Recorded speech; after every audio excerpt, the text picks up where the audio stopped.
پھر حج کے مسائل، نماز کے مسائل، روزے کے مسائل جاننا، جس کو علم دین کہتے ہیں، تو علم دین سیکھنے کی فضیلت کیا ہوگی؟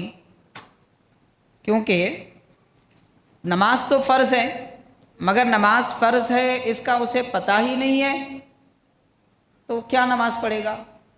نماز فرض ہے یہ معلوم ہے، مگر نماز کیسے پڑھنی ہے معلوم نہیں ہے تو وہ کیسے نماز پڑھے گا؟ حج ادا کرنا ہے یہ تو معلوم ہے، مگر حج کیسے ادا کریں اس کے مسائل اگر معلوم نہیں ہے تو کیسے حج ادا کرے گا؟ تو اس سے یہ معلوم ہوتا ہے کہ جیسی فضیلت حج کی ہے، علم کی فضیلت اس سے بڑھ کر ہے، جیسی فضیلت نماز کی ہے، علم دین کی فضیلت اس سے بڑھ کر ہے، اور جیسی فضیلت روزہ زکوٰۃ کی ہے اس سے بڑھ کر فضیلت علم دین کی ہے۔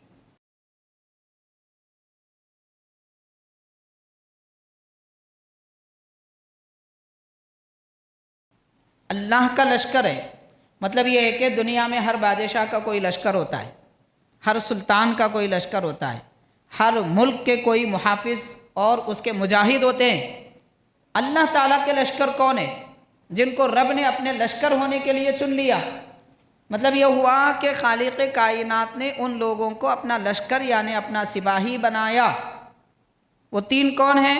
ارشاد فرمایا، ایک حج کرنے والے، اللہ کا لشکر ہے، دوسرے عمرہ کرنے والے، اور ایسی کیفیت میں عام طور پر انسان ایک دوسرے سے حج کے دنوں میں لڑتے ہیں، بھیڑتے ہیں، جھگڑے کرتے ہیں۔ بعض بزرگوں نے تو لکھا ہے، ہم نے کئی مل کر جانے والوں کو دیکھا اور لڑ کے واپس ہونے والوں کو دیکھا۔ دوست و احباب، خاندان والے مل کے حج کو جاتے ہیں، جب واپس آتے ہیں تو دلوں میں کدورتیں، ایک دوسرے کی صورت دیکھنا پسند نہیں کرتے، کیونکہ شیطان کیا کرتا ہے؟ شیطان کا ایک وعدہ ہے، وہ حج کے دنوں میں لوگوں کو گناہوں میں مبتلا کرے گا، گالی گلوج ان کی زبان سے نکالے گا، دلوں میں نفرتیں ڈالے گا، یہ وعدہ ہے شیطان کا۔ تو جو بندہ حج کی نیت سے کرے گا اللہ تعالیٰ اس کی مدد کرے گا۔ اس لیے حاضرین، اپنی نیتوں کو درست کرنے کی ضرورت ہے، احوال صحیح بنانے کی ضرورت ہے۔ سب سے پہلے تو کمائی اچھی رہنا، حلال کی کمائی سے حج کا سفر کریں گے، مدینہ پاک جائیں گے تو فائدہ بھی ہوگا۔ اب یہاں ڈبو دیے، اس کی جیب کاٹ دیے، اس کی زمین ہڑپ کر دیے، فلاں کر دیے، ظلم و ستم کر دیے، ناپ تول میں کمی کر دیے، جھوٹ بول کے کاروبار کر دیے، سارا پیسہ جمع کر دے کے اب حج کو جائیں گے تو پھر مثال وہی صادق آتی کہ بلی 100 چوہے کھا کے حج کو چلی۔ تو حاضرین، ایسے حج کا کیا فائدہ؟ ایک ایک پائی حلال کی جمع کر کے جائیں گے تو واقعتاً اس کی کیفیتیں بھی پیدا ہوتی ہیں۔ تو حضرت بایزید بستامی رحمۃ اللہ علیہ فرماتے ہیں، جب میں کعبہ شریف کو گیا تو دیکھا کہ وہاں پر مجھے کعبہ نظر آیا، کعبے کے در و دیوار نظر آئے، تو میں نے سمجھا شاید میرا حج قبول نہیں ہوا کہ مجھے کعبے کا مالک نظر نہیں آیا۔ آپ غور کریں کہ مجھے کعبے کا مالک نظر نہیں آیا، صرف کعبہ نظر آیا، شاید میرا حج قبول نہیں ہوا۔ دوسری مرتبہ جب گئے تو دیکھا، آپ فرماتے ہیں میں نے کعبہ بھی دیکھا، کعبے کا مالک بھی دیکھا، اس کے یعنی پروردگار کے جلوے دیکھے۔ کعبے کا مالک دیکھا، اللہ کو دیکھا، مطلب اللہ تعالیٰ کو اس دنیا میں کوئی بھی اپنے آنکھوں سے نہیں دیکھ سکتا، ہاں اللہ تعالیٰ کے جلوے دیکھ سکتا ہے، اس کی نورانیت دیکھ سکتا ہے، اس کی رحمتیں دیکھ سکتا ہے۔ تو حضرت بایزید بستامی رحمۃ اللہ علیہ کو خالق کائنات کے نورانیت کے جلوے نظر آئے تو آپ نے فرمایا میں نے کعبے کو دیکھا اور کعبے کا مالک بھی نظر آیا، تو فرماتے ہیں میں نے سمجھا شاید مجھے اس وقت توحید کی کچھ حقیقت نظر آئی۔ کیا جا سکتا ہے کہ ہمارے اکابر بزرگان دین اپنی دولت جو انہوں نے کمائی تھی شادیوں میں برباد نہیں کرتے تھے، اور کھانے پینے میں نہیں اڑاتے تھے، دوست و احباب کو دکھانے میں نہیں اڑاتے تھے، وہ اپنے پیسوں کی بچت کر کے ہر سال حج کرتے تھے، یہ طریقہ ان کا رہا ہے۔ اور آج ہمارے پاس پوری زندگی کا سرمایہ ایک مرتبہ شادی میں ڈال دیتے، پٹاخوں میں ختم کر دیتے، اور وہ شادی خانے کے لیے کرائے میں ختم کر دیتے، اس کے پیچھے کے اسٹیج پہ لگا دیتے، ختم، سب برخاست۔ 15-16 سال کی کمائی 4 گھنٹوں میں برباد۔ جو فون پر یوٹیوب پر وغیرہ پر کعبے کی تصویر کعبے کی ویڈیو نہیں دیکھتے تھے. ہم نے بعض بڑے لوگوں کو دیکھا ہے، میں نے اپنی آنکھوں سے دیکھا ہے بچپن میں، بعض بڑے لوگوں کو دیکھا ہے گھروں میں کعبے کی تصویریں لٹکی ہوئی ہوتی تھی. صبح اٹھنے کے بعد سب سے پہلے وہ کعبے کی تصویر کو ہاتھ لگا کے چہرے پہ پھیرتے تھے، دعا کرتے تھے، اے اللہ فوٹو تو دکھائی، کعبہ حقیقت میں بھی دکھا.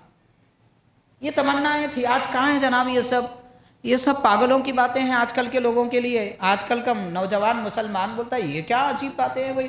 ان کو معلوم کیا ہے کعبہ کیا ہے، ان کو معلوم کیا ہے دین کیا ہے، ان کو اپنے رب کی حقیقت کا کیا پتہ ہے.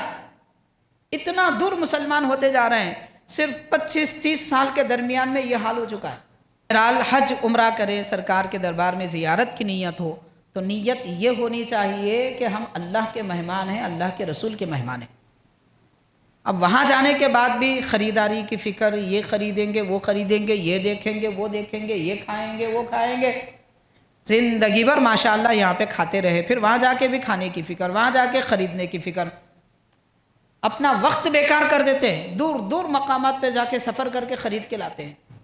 افسوس کی بات ہے. بہرحال حاضرین کرام، سفر حج اور سفر مدینہ پاک یہ خریداری کا سفر نہیں ہے، بلکہ اپنی آخرت بنانے کا اور اللہ کے دربار میں پہنچنے کا سفر ہے. ان اللہ وملائکتہ یصلون علی النبی یا ایھا الذین آمنوا صلوا علیہ وسلموا تسلیما. اللہم صلی علی سیدنا محمد وعلی آلہ وصحبہ افضل صلواتک وعدد معلوماتک وبارک وسلم. محترم حاضرین، معزز سامعین، السلام علیکم ورحمۃ اللہ وبرکاتہ.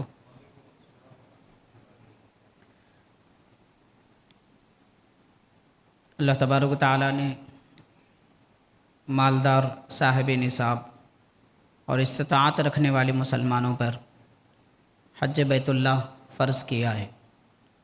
قرآن پاک میں خالق کائنات نے حج کے متعلق ایک جگہ تو ارشاد فرمایا وَأَتِمُّ الْحَجَّ وَالْعُمْرَةَ لِلَّهِ کہ حج اور عمرہ اللہ تعالیٰ کے لیے پورا کرو. حج اور عمرہ پورا کرنے کا حکم دیا گیا ہے. مطلب جو حج اور عمرہ تمام کرتے ہیں انہی کی عبادت مقبول بھی ہوتی ہے اور پوری بھی ہوتی ہے. اگر اس کے کوئی مناسک یا کوئی فرائض اور واجبات چھوٹ جائیں تو وہ عبادت پوری نہیں ہوتی. تو اس لیے رب تعالیٰ نے فرمایا کہ حج اور عمرہ تمام کرو. حاضرین، اس لیے کہ عام طور پر حج اور عمرہ ایک ایسی عبادت ہے اس میں لوگوں سے غفلتیں زیادہ ہوتی اور اس کے مناسک فرائض واجبات ادا کرنے کے طریقے پورے طور پر معلوم نہیں ہوتے. نماز چونکہ زیادہ تر پڑھی جاتی ہے، ہر دن میں 5 مرتبہ پڑھی جاتی ہے، ایسی عبادت بھی زیادہ تر لوگوں کو معلوم نہیں ہوتی کہ اس کے مسائل کیا ہیں. حج تو ایسی عبادت ہے جو زندگی میں 1 مرتبہ ادا کی جاتی ہے اور سال میں 1 مرتبہ اس کا وقت آتا ہے، تو اس کے متعلق لوگوں کی غفلتیں زیادہ ہوتی ہیں کہ کوئی حج کرنے کے لیے تو جاتا ہے مگر حج سے پہلے تیاری نہیں کرتا، اس کے مسائل نہیں جانتا، معلومات نہیں کی جاتی. تو بہرحال حاضرین، اس لیے حج پورا کرنے کا حکم دیا گیا. دوسری بات یہ کہ حج اور عمرہ پورا کریں تو کس کے لیے کریں؟ اللہ تعالیٰ کے لیے کریں. یعنی حج ایک ایسی عبادت ہے یہاں پہ ریاکاری اور دکھاوے کا زیادہ امکان ہوتا ہے. اس لیے آپ دیکھتے ہیں کہ جو لوگ حج کرنے کی تیاری کرتے ہیں وہ سارے لوگوں کو بتاتے ہیں کہ ہم حج کر رہے ہیں، حج کا ارادہ ہے، حج کی تیاری ہو رہی ہے. غور کریں کہ نماز روزے کے لیے لوگ اس کا اہتمام نہیں کرتے اور نہ ہی یہ کہتے ہیں کہ میں نماز پڑھنے والا ہوں، میں روزہ رکھنے والا ہوں. تو حج میں ریاکاری کا زیادہ امکان ہوتا ہے. اس لیے اللہ تبارک و تعالیٰ نے فرمایا کہ حج اور عمرہ اللہ تعالیٰ کے لیے پورا کرو، کسی اور کے لیے نہیں. جب کوئی حج کرنے والا بندوں کو اپنے عمل کا بندوں کے سامنے اظہار کرتا ہے اور بتاتا ہے کہ میں حج کرنے والا ہوں، تو اس کا معنی یہ ہوا کہ وہ بندے کے لیے حج کرنا چاہتا ہے، لوگوں کو بتانے کے لیے حج کرنا چاہتا ہے، اس لیے خالق کائنات نے خاص طور پر حج اور عمرے کا ذکر جہاں آیا وہاں پہ للہ فرمایا۔ اور ایک مقام پر رب تبارک و تعالیٰ نے سورہ آل عمران میں ارشاد فرمایا وَلِلَّهِ عَلَى النَّاسِ حِجُّ الْبَيْتِ، اللہ تعالیٰ کے گھر کا حج کرنا لوگوں پر لازم ہے، اللہ کے لیے کرنا لازم ہے۔ تو یہاں پر بھی حج کا ذکر ہے، ساتھ میں للہ ہے، یعنی حج میں للہیت ضروری ہے۔ للہیت نہ ہو، لوگوں کو دکھانا، شہرت مقصد ہو یا کوئی اور دنیا کا مقصد ہو تو پھر اس کا حج قبول نہیں ہوگا، اللہ تعالیٰ کے لیے نہیں ہوگا۔ اور حاضرین، حج کے متعلق ہمارے اسلاف اور بزرگوں کے پاس حج کی عبادت، اس کی بڑی اہمیت رہی ہے۔ حضور نبی کریم رحمۃ للعالمین صلی اللہ علیہ وسلم نے حج فرمایا، تقریباً اکثر صحابہ کرام اس وقت نبی کریم صلی اللہ علیہ وسلم کے ساتھ تھے۔ حجۃ الوداع، جو پیارے نبی صلی اللہ علیہ وسلم کے آخری عمر شریف کے آخری مہینوں میں آپ نے یہ حج ادا فرمایا تھا۔ اس حج کے بعد ربیع الاول میں نبی کریم صلی اللہ علیہ وسلم اس دنیا سے تشریف لے گئے۔ تو اتنے سارے صحابہ کرام کعبۃ اللہ کے پاس اس سے پہلے جمع نہیں ہوئے تھے۔ حضور نبی پاک علیہ الصلوۃ والسلام کے اس حج کے موقع پر نبی پاک صلی اللہ علیہ وسلم کی معیت اور صحبت میں صحابہ کرام نے حج کیا۔ حاضرین، دیگر صحابہ کرام جیسے حضرت ابوبکر صدیق، حضرت عمر، حضرت عثمان، حضرت علی رضی اللہ عنہم اجمعین اور دیگر صحابہ کرام بھی حج جیسی عبادت کی اہمیت جانتے ہیں، لوگوں کو بتاتے ہیں اور اسے پسند فرماتے ہیں۔ چنانچہ حضرت سیدنا فاروق اعظم عمر بن خطاب رضی اللہ تعالی عنہ کے متعلق روایت میں آتا ہے، ایک مرتبہ مصنف عبد الرزاق میں ہے کہ ایک مرتبہ حضرت عمر رضی اللہ تعالی عنہ نے دیکھا کہ لوگوں کی بڑی تعداد سواریوں کے ساتھ تیار ہے اور کہیں سفر کرنے کا ارادہ رکھتی ہے۔ تو یہ دیکھ کر آپ نے پوچھا کہ یہ کون لوگ ہیں جو اتنی بڑی تعداد میں سواریوں کے ساتھ موجود ہیں اور کہاں کا سفر ہے؟ تو دوسرے لوگوں نے کہا کہ حضرت یہ حج کا ارادہ رکھتے ہیں اور اس لیے اپنی سواریاں اور سامان سفر باندھ رکھے ہیں۔ تو حضرت سیدنا فاروق اعظم رضی اللہ تعالیٰ عنہ نے 3 مرتبہ پوچھا کیا ان کا مقصد صرف حج ہے، کچھ اور نہیں؟ تو لوگوں نے جواب دیا کہ ہاں، ان کا مقصد حج کے سوا کچھ اور نہیں ہے۔ تو سیدنا فاروق اعظم رضی اللہ تعالیٰ عنہ نے ان کے اس جواب کے بعد ارشاد فرمایا اگر یہ حج کے سوا کوئی اور معنی وہ مقصد نہیں رکھتے تو انہیں جان لینا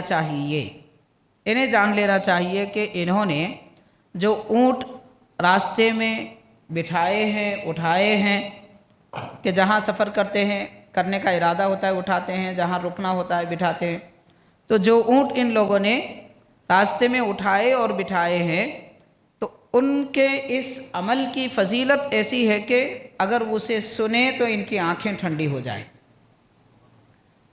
فضیلت، حج کے سفر کی فضیلت، حج کی فضیلت تو اپنی جگہ ہے، مگر حج کے سفر کی فضیلت اتنی ہے کہ یہ سن بھی لے تو ان کی آنکھیں ٹھنڈی ہو جائیں گی۔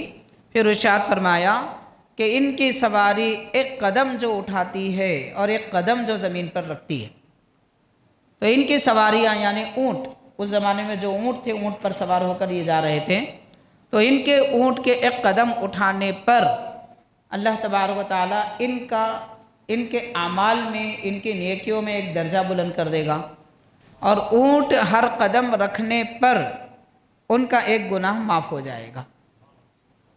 اس کے بعد فرماتے ہیں کہ جب یہ منزل مقصود کو پہنچ جائیں گے تو خالق کائنات ان کے گناہوں کو نیکیوں سے بدل دے گا۔ تو حج کی یہ فضیلت حضرت سیدنا فاروق اعظم رضی اللہ تعالیٰ عنہ نے اس طرح بیان فرمائی، اور یہ بھی ارشاد فرمایا کہ خالق کائنات ان کے ہر خطا مٹا کر اس کے بدلے میں ایک نیکی عطا فرمائے گا۔ یہ تو حضرت فاروق اعظم رضی اللہ تعالیٰ عنہ نے حجاج کے سفر اور ان کے سفر کی مشقتیں برداشت کرنے پر کیا نیکیاں ملتی ہیں یہ تفصیلات بیان فرمائی ہیں۔ حاضرین، اب غور کیا جا سکتا ہے، حج ایک ایسی عبادت ہے کہ اس عبادت کا صلہ اور اس کا بدلہ حج کرنے والے کو ملتا ہے۔ کوئی ایک حج کرے تو اس کا ثواب یا اس کا فائدہ کوئی دوسرے کو تو نہیں ہوتا۔ نماز بھی ایسی عبادت ہے، تو عبادتیں اپنی جگہ ہیں کہ جو عبادت کرتا ہے اس کو ثواب ملتا ہے۔ ہاں، کوئی نفل عبادت کرے، زیادہ عبادت کرے اور اس کا ثواب کسی اور کو پہنچائے تو وہ ثواب تو دوسروں کو بھی مل سکتا ہے، جس کو ایصال ثواب کہتے ہیں۔ لیکن آپ غور کریں کہ جب حج کرنے کی اتنی فضیلت ہے کہ ایک ایک قدم پر اللہ تبارک و تعالیٰ ایک گناہ معاف فرما دیتا ہے، ایک درجہ اس کا بلند کر دیتا ہے اور اس کے خطاؤں کو نیکیوں سے بدل دیتا ہے۔ حاضرین، پھر حج کے مسائل، نماز کے مسائل، روزے کے مسائل جاننا، جس کو علم دین کہتے ہیں، تو علم دین سیکھنے کی فضیلت کیا ہوگی؟ کیونکہ نماز تو فرض ہے، مگر نماز فرض ہے اس کا اسے پتہ ہی نہیں ہے تو کیا نماز پڑھے گا؟ نماز فرض ہے یہ معلوم ہے، مگر نماز کیسے پڑھنی ہے معلوم نہیں ہے تو وہ کیسے نماز پڑھے گا؟ حج ادا کرنا ہے یہ تو معلوم ہے، مگر حج کیسے ادا کریں اس کے مسائل اگر معلوم نہیں ہے تو کیسے حج ادا کرے گا؟ تو اس سے یہ معلوم ہوتا ہے کہ جیسی فضیلت حج کی ہے، علم کی فضیلت اس سے بڑھ کر ہے۔ جیسی فضیلت نماز کی ہے، علم دین کی فضیلت اس سے بڑھ کر ہے، اور جیسی فضیلت روزہ زکوٰۃ کی ہے اس سے بڑھ کر فضیلت علم دین کی ہے۔ اس دور میں جہاں ہم نمازیں پڑھتے ہیں، روزہ رکھتے ہیں، زکوٰۃ دیتے ہیں، حج ادا کرتے ہیں، اس سے بڑھ کر اہتمام علم دین سیکھنے کا کرنا لازم ہے۔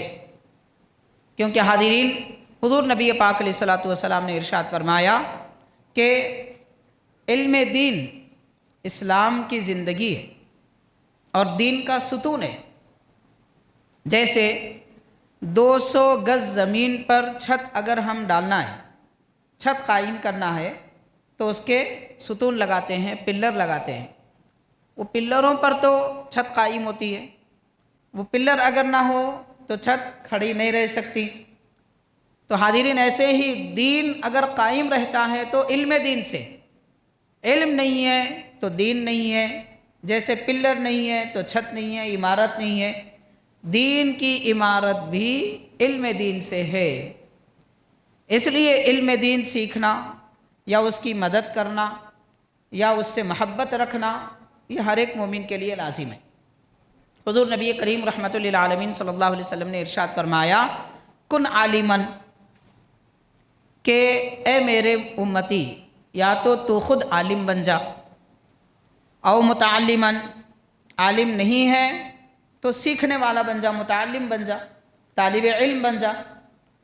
فرمایا اگر وہ بھی نہیں کر سکتا، او محبن للعلم، علم سے محبت رکھنے والا بن جا۔ اس کے بعد فرمایا اب چوتھا نہ بن کہ ہلاک ہو جائے گا۔ تو ہر ایک مسلمان کے لیے حضور نبی پاک علیہ الصلوۃ والسلام نے نصیحت فرمائی، یا تو تم خود عالم بن جاؤ، یا متعلم بن جاؤ، یا علم سے محبت کرنے والے بن جاؤ۔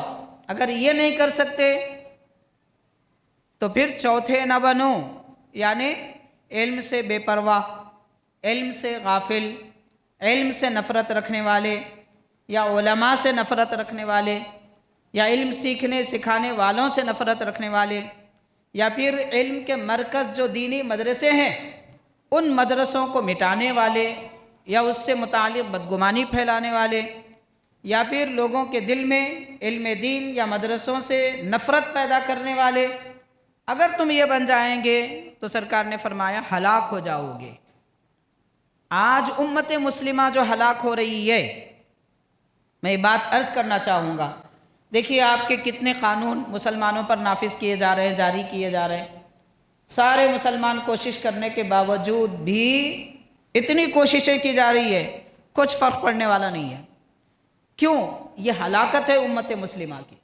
آج مسلمان جو ہلاک ہو رہے ہیں اس کی ہلاکت کی وجہ کیا ہے کہ نہ خود عالم ہیں، نہ خود متعلم ہیں، نہ علم سے محبت رکھتے ہیں، بلکہ علم سے خود نفرتیں پھیلاتے ہیں۔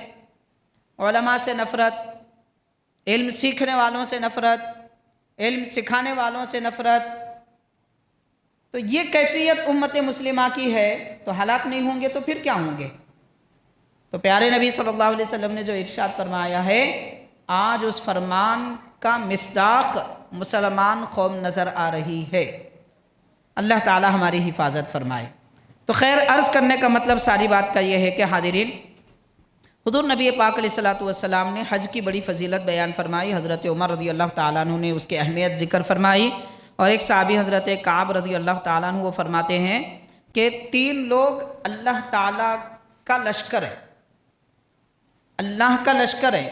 مطلب یہ ہے کہ دنیا میں ہر بادشاہ کا کوئی لشکر ہوتا ہے، ہر سلطان کا کوئی لشکر ہوتا ہے، ہر ملک کے کوئی محافظ اور اس کے مجاہد ہوتے ہیں۔ اللہ تعالیٰ کے لشکر کون ہے؟ جن کو رب نے اپنے لشکر ہونے کے لیے چن لیا۔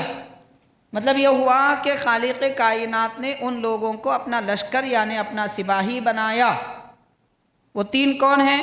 ارشاد فرمایا، ایک حج کرنے والے، اللہ کا لشکر ہے، دوسرے عمرہ کرنے والے، اور تیسرے اللہ کی راہ میں کوشش کرنے والے، یعنی دین اسلام کی سربلندی کے لیے کوشش کرنے والے۔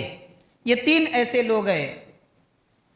اب یہ جو تیسری قسم ہے، المجاہدون فی سبیل اللہ، ان میں وہ لوگ بھی شامل ہیں جو سلطنت اور حکومت کی سرحدوں کی حفاظت کرتے ہیں، یہ لوگ بھی شامل ہیں، اور وہ لوگ بھی شامل ہیں جو اپنے دل کی حفاظت کرنے کے لیے مجاہدے کرتے ہیں، کوششیں کرتے ہیں، اولیاء اللہ کے طریقے پہ چلتے ہیں، ریاضتیں کرتے ہیں، تو ان کو بھی مجاہد کہتے ہیں۔ تو بہرحال حاضرین، حضور نبی پاک علیہ السلام کے صحابی حضرت کعب رضی اللہ تعالیٰ عنہ نے فرمایا، دعاہم اللہ فاجابوہ، ان لوگوں کو اللہ نے بلایا، ان لوگوں نے اللہ کے فرمان کا جواب دیا۔ آپ غور کریں، آج کسی بھی مقام پر کوئی جلسہ وغیرہ ہوتا ہے تو لوگ اس کے بلانے پر جاتے ہیں جو جلسہ کرتا ہے یا پھر کسی بات پر دعوت دیتا ہے۔ تو یہ ایک مخلوق بلا رہی ہے تو مخلوق جا رہی ہے۔ حج عمرہ کرنے والے اور راہ خداوندی میں کوشش کرنے والوں کو خالق بلا رہا ہے، تو خالق کائنات کے اعلان پر یہ لوگ جواب دے رہے ہیں۔ حضرت کعب فرماتے ہیں، وَسَأَلُوا اللَّهَ فَأَعْطَاهُمْ، اور ان لوگوں نے اللہ سے مانگا تو رب تبارک و تعالیٰ نے ان کو عطا فرمایا۔ بہرحال حاضرین، خلاصہ کلام ساری بات کا یہ ہے کہ حضرت کعب رضی اللہ تعالیٰ عنہ یہ بتانا چاہتے ہیں کہ حج عمرہ کرنے والے، راہ خدا میں کوشش کرنے والے لوگ اللہ تعالیٰ سے جو مانگتے ہیں خالق کائنات ان کو عطا فرماتا ہے۔ اس لیے یہ بات مشہور ہے، حضور پاک صلی اللہ علیہ وسلم نے فرمایا، جو لوگ حج عمرہ کرتے ہیں، ارادہ رکھتے ہیں، تو ان سے دعاؤں کی گزارش کرو، جب وہ آتے ہیں تو بھی ان سے دعاؤں کی گزارش کرو، کیونکہ ان کے آنے کے بعد 40 دن تک اللہ تعالیٰ ان کی دعا قبول فرماتا ہے۔ تو اتنی بڑی فضیلت حج اور عمرہ کرنے کی ہے۔ بہرحال حاضرین، اب ہمارے اکابر میں کون بزرگ نے کتنا حج کیا اور اس کے بارے میں کیا فرمایا؟ حضرت سیدنا ابن عباس رضی اللہ تعالیٰ عنہ فرماتے ہیں، ادمن الاختلاف الی ھذا البیت، آپ اپنے شاگردوں سے فرماتے ہیں کہ اے لوگوں، کعبۃ اللہ کو بار بار آتے رہو، آتے جاتے رہو کعبۃ اللہ کو۔ جیسے کہ ہم لوگ کہاں آتے جاتے ہیں؟ بازار کو آتے جاتے ہیں، کاروبار کے لیے آتے جاتے ہیں، دکانداری کے لیے آتے جاتے ہیں، رشتہ داروں سے ملنے کے لیے آتے جاتے ہیں، دوست و احباب کے پاس آتے جاتے ہیں۔ حضرت ابن عباس فرما رہے ہیں، تم اللہ کے گھر آتے جاتے رہو۔ وہ خالق کا مکان ہے، خالق کا گھر ہے، وہ مکان سے پاک ہے، اس کو مکان کی حاجت نہیں ہے، مگر رب تبارک و تعالیٰ نے کعبۃ اللہ کو اپنے انوار و تجلیات کا مرکز بنایا ہے۔ رب تبارک و تعالیٰ کسی جگہ کا محتاج نہیں ہے، نہ مکان کا نہ جگہ کا، وہ ہر شے سے پاک ہے، عرش کا مالک ہے مگر عرش پر رہنے سے پاک ہے، عرش پر رہنے سے پاک ہے، اس کو ضرورت نہیں ہے عرش کی، مگر عرش کا مالک ہے، کعبۃ اللہ کا بھی مالک ہے۔ حضرت ابن عباس فرماتے ہیں کہ اس گھر کو بار بار آتے رہو، کیونکہ تم یہاں آتے جاتے رہیں گے، اللہ تعالیٰ کو پالو گے۔ تم اپنے رب کو پانا چاہتے ہو تو کعبۃ اللہ آتے جاتے رہو۔ اب جو لوگ کعبہ شریف آ جا نہیں سکتے، کم از کم اپنی محلے کے مسجد میں تو آتے جاتے رہیں، کیونکہ یہ بھی اللہ کا گھر ہے۔ ساری کائنات میں سب سے بڑا گھر کعبۃ اللہ ہے، اللہ کا گھر، اور ہر مسجد اللہ کا گھر ہے۔ قرآن نے فرمایا وَأَنَّ الْمَسَاجِدَ لِلَّهِ، مسجدیں اللہ کی ہیں، مسجد کو بھی بیت اللہ کہتے ہیں، اللہ کا گھر کہتے ہیں۔ تو جب کعبے تک نہیں جا سکتے تو کم از کم اپنے محلے کی مسجد تک تو آؤ۔ کعبۃ اللہ جانے والے اپنے مولا کو پا لیتے ہیں، مسجد میں آنے والے بھی اپنے رب کو پا لیتے ہیں۔ اللہ تبارک و تعالیٰ بازار میں نہیں ملتا، اللہ تبارک و تعالیٰ دکانداری میں نہیں ملتا، اللہ تبارک و تعالیٰ بندوں کو اس کے گھر میں ملتا ہے، مسجد میں ملتا ہے۔ خیر، تو حضرت ابن عباس رضی اللہ تعالیٰ عنہ نے یہ فرمایا، مسعود رضی اللہ تعالیٰ عنہ فرماتے ہیں کہ حضرت عبداللہ ابن مسعود رضی اللہ تعالیٰ عنہ نے فرمایا، حضرت اسود فرما رہے ہیں، انہوں نے فرمایا کہ جو لوگ بھی حج عمرہ کرتے ہیں ان کے لیے دو چیزیں لازمی ہیں، یعنی وہ دو مشقتیں ہیں، اس کو برداشت کرنا چاہیے۔ حج عمرہ کرنے والوں کے لیے دو مصیبتیں آتی ہیں، دو مشقتیں آتی ہیں، ان کو برداشت کرنا چاہیے۔ پہلا یہ کہ ان کو آرام اور چین نہیں ملے گا، سر کے بال بکھرے ہوئے ہوں گے، پاؤں پر گرد و غبار جمی ہوئی ہوگی، کپڑے میل کچیل سے ملطخ ہو جائیں گے، تو یہ ایک چیز کو ان کو برداشت کرنا ہوگا، کیونکہ حج کے دنوں میں خاص طور پر 5 دن، یہ 5 دن ایسے ہیں کہ ان 5 دنوں میں میدان عرفات اور مزدلفہ مینا میں سارے حاجی جب جمع ہو جاتے ہیں تو حاضرین سب کے لباس کی رنگت ایک ہوتی ہے اور سب کے سر برہنہ ہوتے ہیں، کسی کے سر پہ کوئی ٹوپی یا امامہ نہیں ہوتا، جو اس بات کی دلیل ہے کہ تم در حقیقت میدان محشر میں جمع ہوئے ہو۔ تو حج کے یہ دن مینا، عرفات اور مزدلفہ حاجیوں کو میدان عرفات، حاجیوں کو میدان محشر یاد دلاتا ہے، اور وہاں جانے کے بعد واقعتاً کوئی حاجی حج کے ارادے سے جائے اور اپنی بخشش کروانے کے ارادے سے جائے، رب کو راضی کرنے کے لیے جائے، تو ان 3 مقامات میں کسی ایک جگہ اسے ضرور میدان محشر نظر آتا ہے، کیونکہ وہی میدان محشر ہے۔ میدان عرفات، مزدلفہ ہی میدان محشر ہے، اسی کی زمین کو پھیلا دیا جائے گا، اتنا زیادہ کہ حضرت آدم علیہ السلام سے قیامت تک آنے والے سارے انسان اسی میدان میں جمع ہو جائیں گے۔ اس لیے وہاں پر میدان محشر یاد آئے تو سمجھ لینا چاہیے کہ ہمارا حج بھی قبول ہے۔ بہرحال کیونکہ وہاں پر مشقتیں زیادہ ہوتی ہیں، تو حضرت عبداللہ ابن مسعود رضی اللہ عنہ نے دوسری بات فرمائی کہ سفر کی مشقت، یہاں سے وہاں تک جانے کی مشقت۔ اب اس دور میں لوگ سمجھ رہے ہوں گے کہ آج کل کیا مشقت ہے، مول صاحب آرام سے ایئرپورٹ سے پریل میں بیٹھ کے جاتے، سفر کر کے دیکھیے پتہ چلے گا کتنی مشقت ہے،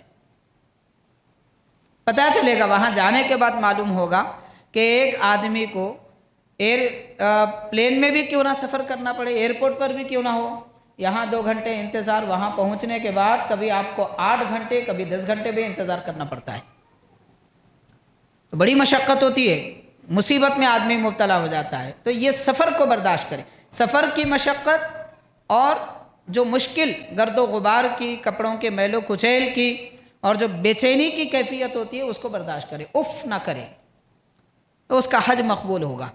اور ایسی کیفیت میں عام طور پر انسان ایک دوسرے سے حج کے دنوں میں لڑتے ہیں، بھیڑتے ہیں، جھگڑے کرتے ہیں۔ بعض بزرگوں نے تو لکھا ہے ہم نے کئی مل کر جانے والوں کو دیکھا اور لڑ کے واپس ہونے والوں کو دیکھا۔ دوست و احباب، خاندان والے مل کے حج کو جاتے ہیں، جب واپس آتے ہیں تو دلوں میں کدورتیں، ایک دوسرے کی صورت دیکھنا پسند نہیں کرتے، کیونکہ شیطان کیا کرتا ہے، شیطان کا ایک وعدہ ہے، وہ حج کے دنوں میں لوگوں کو گناہوں میں مبتلا کرے گا، گالی گلوج ان کی زبان سے نکالے گا، دلوں میں نفرتیں ڈالے گا، یہ وعدہ ہے شیطان کا۔ تو جو بندہ حج کی نیت سے کرے گا اللہ تعالیٰ اس کی مدد کرے گا۔ اب سفر کی نیت سے جا رہے ہیں اور کوئی دوسرے مقام پہ جا کے جو ہے خریداری کی نیت سے جا رہے ہیں، مکہ کیسا ہے دیکھیں گے، مدینہ کیسا ہے دیکھیں گے، وہاں کی عمارتیں کیا ہے، کھانے پینے کی چیزیں کیا ہے، اس کی خاطر اگر کوئی جاتا ہے تو پھر اس کا حج قبول نہ، اس کا عمرہ قبول ہے۔ اور حاضرین کرام، بڑے بڑے اکابر بزرگان دین نے ایک ایک دو دو نہیں، 40 بلکہ 80 حج کیے ہیں۔ ان کی زندگی میں ہر سال انہوں نے حج کیا ہے۔ تو ایسے بہت سارے تابعین ہیں، صحابہ کرام ہیں، ان میں سے ایک حضرت اسود ہے کہ انہوں نے تقریباً 80 حج کیے تھے، اور حضرت عبد الرحمن بن اسود ایک ان کے صاحبزادے ہیں کہ انہوں نے تقریباً 60 حج کیے تھے۔ اور اسی طرح حضرت ابن شوذب ایک بڑے بزرگ ہیں، وہ فرماتے ہیں میں نے حضرت طاؤس، یہ بڑے محدث ہیں، طاؤس رحمۃ اللہ علیہ امام بخاری کے اساتذہ میں آتے ہیں، تو وہ فرماتے ہیں کہ میں ان کے جنازے میں شریک ہوا تو لوگوں نے بتایا کہ انہوں نے اپنی زندگی میں 40 حج کیے تھے۔ اور حضرت سعید بن مسیب رضی اللہ تعالیٰ عنہ تابعی ہیں، عطا ابن ابی رباح تابعی ہیں، ایوب السختیانی یہ بھی بڑے محدث ہیں، اور حمام بن نافع، یہ اتنے سارے بزرگان دین ہیں کہ انہوں نے اپنی زندگی میں 40 حج کیے ہیں۔ تو غور کیا جا سکتا ہے کہ ہمارے اکابر بزرگان دین اپنی دولت جو انہوں نے کمائی تھی شادیوں میں برباد نہیں کرتے تھے، اور کھانے پینے میں نہیں اڑاتے تھے، دوست و احباب کو دکھانے میں نہیں اڑاتے تھے، وہ اپنے پیسوں کی بچت کر کے ہر سال حج کرتے تھے۔ یہ طریقہ ان کا رہا ہے۔ اور آج ہمارے پاس پوری زندگی کا سرمایہ ایک مرتبہ شادی میں ڈال دیتے، پٹاخوں میں ختم کر دیتے، اور وہ شادی خانے کے لیے کرائے میں ختم کر دیتے، اس کے پیچھے کے اسٹیج پہ لگا دیتے، ختم، سب برخاست۔ 15-16 سال کی کمائی 4 گھنٹوں میں برباد۔ اگر ایک شادی میں آج جو پیسہ خرچ کیا جا رہا ہے اسے جمع کر دیا جاتا تو ایک مسلمان کم از کم 2 حج ضرور کر لیتا، 10 سے 12 لاکھ روپے، یہ مہنگائی کے دور میں بھی 2 حج تو ضرور کر لیتا۔ لیکن افسوس، ہم کو نہ کعبے سے محبت ہے، نہ اللہ کے نبی کے در سے محبت ہے، نہ اللہ کے گھر سے محبت ہے، بھائی ہم کو تو بس دکھاوے سے محبت ہے۔ اب کہے تو لوگ کیا بولتے ہیں، یہ بولتے ہیں ایک مرتبہ شادی ہوتی ہے، اچھی دھوم دھام سے کرنا۔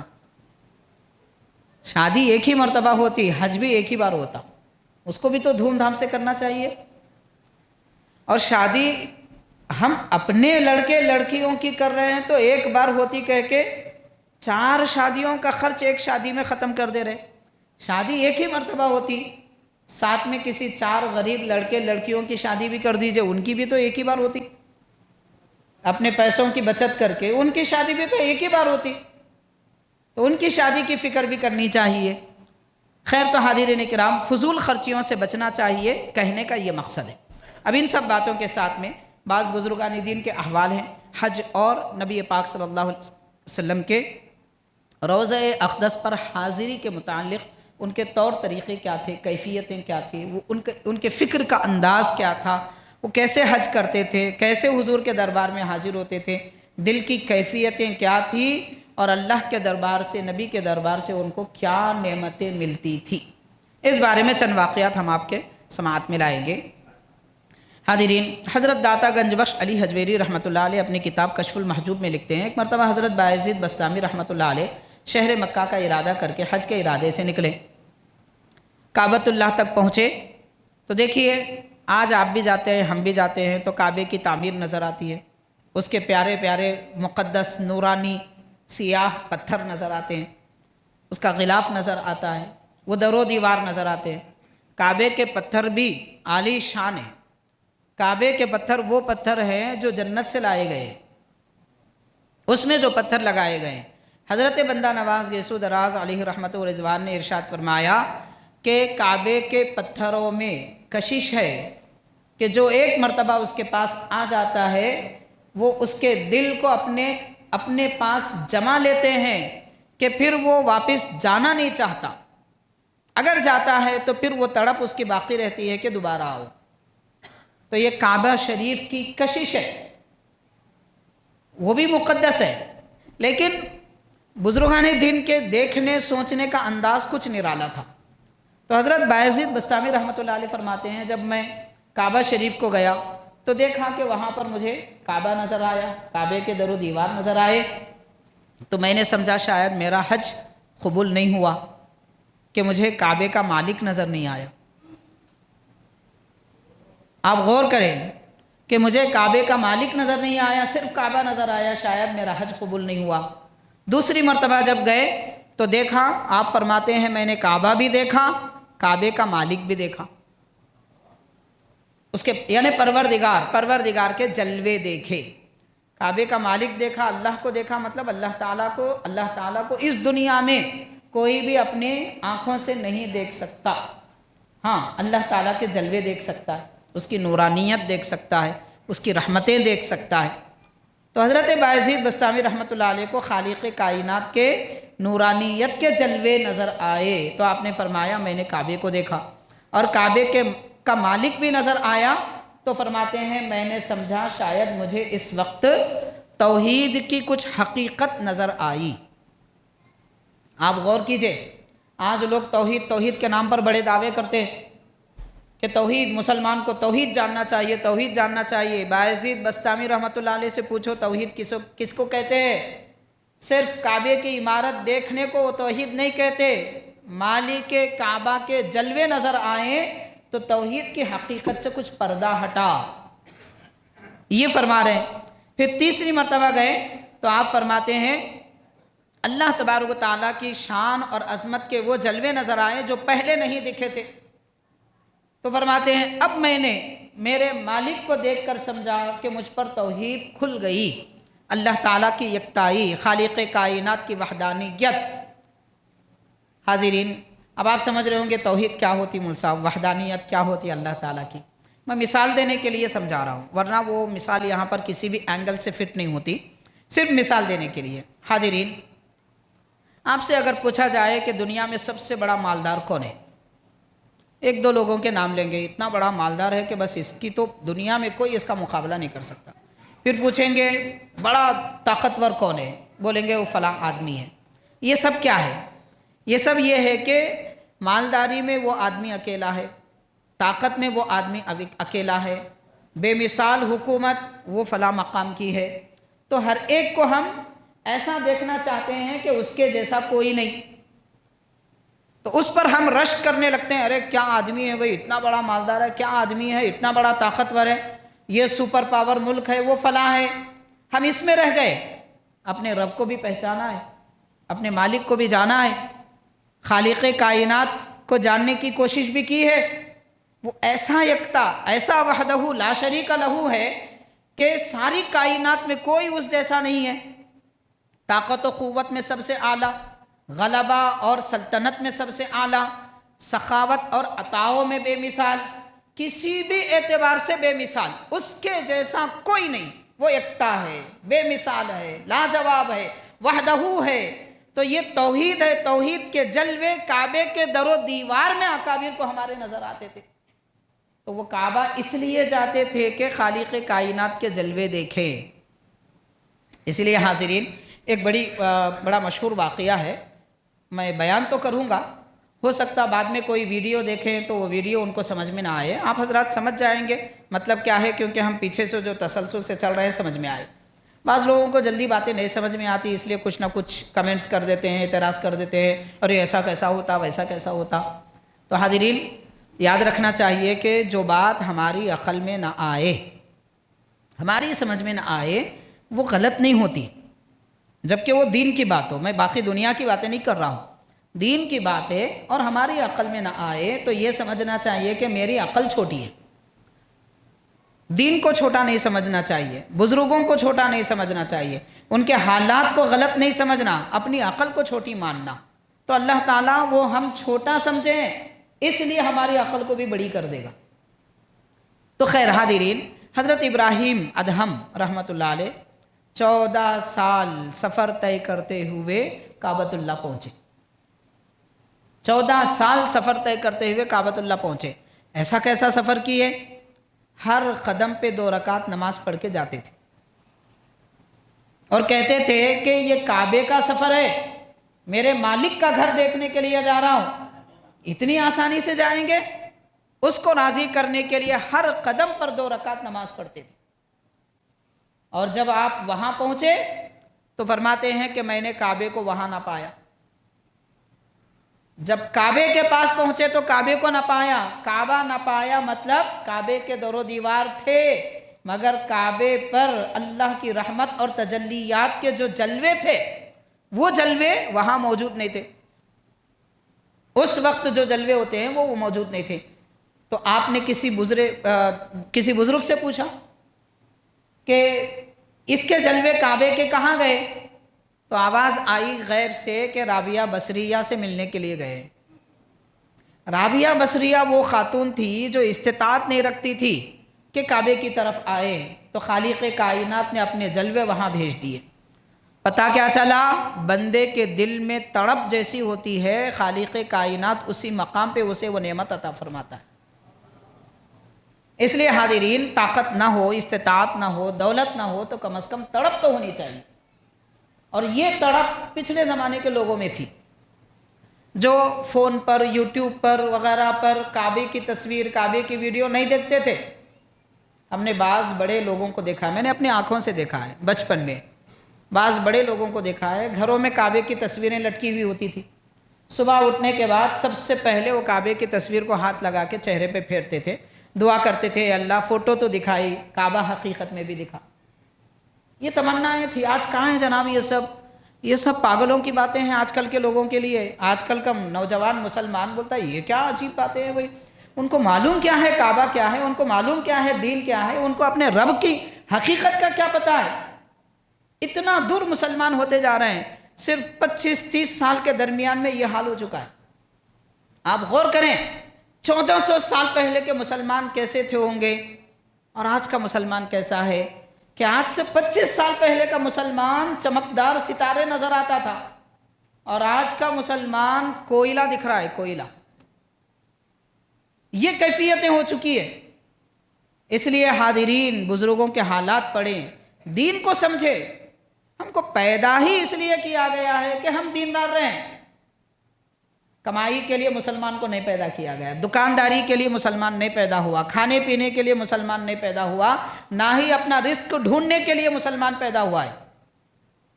اللہ تبارک و تعالیٰ نے جب انسان کو پیدا کیا اس کے ساتھ اس کا رزق بھی پیدا کیا. رزق ہے تبھی تو ہم ہیں، رزق ختم ہوا ہم مر گئے. کہیں نہیں جانے والا ہے رزق. ہاں ہم کو کوشش کرنا ہے جنت پانے کی، رب کی رضا پانے کی، زیادہ عبادتیں کرنے کی تاکہ اللہ تعالیٰ کے قرب میں پہنچ سکے. بہرحال جس کام کے لیے ہم کو دنیا میں بھیجا گیا ہم وہ کام تو چھوڑ دیے، اور جس کی فکر کرنے کی ضرورت نہیں ہے ساری عمر اسی فکر میں گزار دی. خیر تو حاضرین کرام، حضرت بایزید بسطامی رحمۃ اللہ علیہ اس طرح کا حج کیا کرتے تھے. ابراہیم ادہم رحمۃ اللہ علیہ اس طرح کا حج کیا کرتے تھے. تو خیر وہ کعبے کی انوار تھے، تجلیات تھی، اس کی برکتیں تھیں جو حضرت رابعہ بصریہ رحمۃ اللہ علیہ کے پاس گئی ہوئی تھی. حاضرین کرام، اور بڑے بڑے اکابر بزرگان دین کے احوال انشاءاللہ تعالی مختصر وقت میں ہم آپ کو بتائیں گے. ایک بزرگ ہے، وہ کعبۃ اللہ کا سفر کرنے کے بعد، کعبہ شریف کی زیارت کرنے کے بعد مدینہ پاک جانا چاہتے تھے. تو مدینہ شریف جانے کے راستے میں اس زمانے میں جیسے اونٹ یا پھر کوئی اور سواریوں کے ذریعے جاتے تھے، تو راستے میں ایک مرتبہ وہ ریگستان کا علاقہ تھا تو راستہ بھٹک گئے. کئی دن تک بھوکے پیاسے بھٹکتے رہے، اکیلے تھے. اچانک وہ فرماتے ہیں کہ ایک سوار میرے پاس نمودار ہوئے اور کالی سواری پر، یعنی وہ جو جس جانور پر سوار تھے وہ سیاہ تھی. وہ فوراً آئے اور مجھے پانی پلایا اور مجھے اپنی سواری پر بٹھا لیے، اور کچھ دیر سفر کرنے کے بعد دور سے کہنے لگے دیکھو یہ مدینہ پاک ہے، آپ مدینہ جانا چاہتے تھے، جاؤ مدینہ پاک آ چکا ہے، اور شاہ مدینہ سے میرا سلام عرض کر دینا کہ خضر نے آپ کو سلام پیش کیا ہے. تو جو لوگ راستہ گم کر دیتے تھے اس دور میں، اللہ تبارک و تعالی حضرت خضر علیہ السلام کو انہیں راستہ بتانے کے لیے بھیجتا تھا. دل میں تڑپ ہوتی ہے تو ایسے راستے بھی طے ہوتے ہیں. بہرحال تڑپ ہونے کی ضرورت ہے. مدینہ پاک کی زیارت کے لیے اس طرح کے راستے بزرگوں کے بنائے جاتے تھے. حاضرین، اور بہت سارے بزرگان دین ہیں، ان میں سے ہمارے ہندوستان کے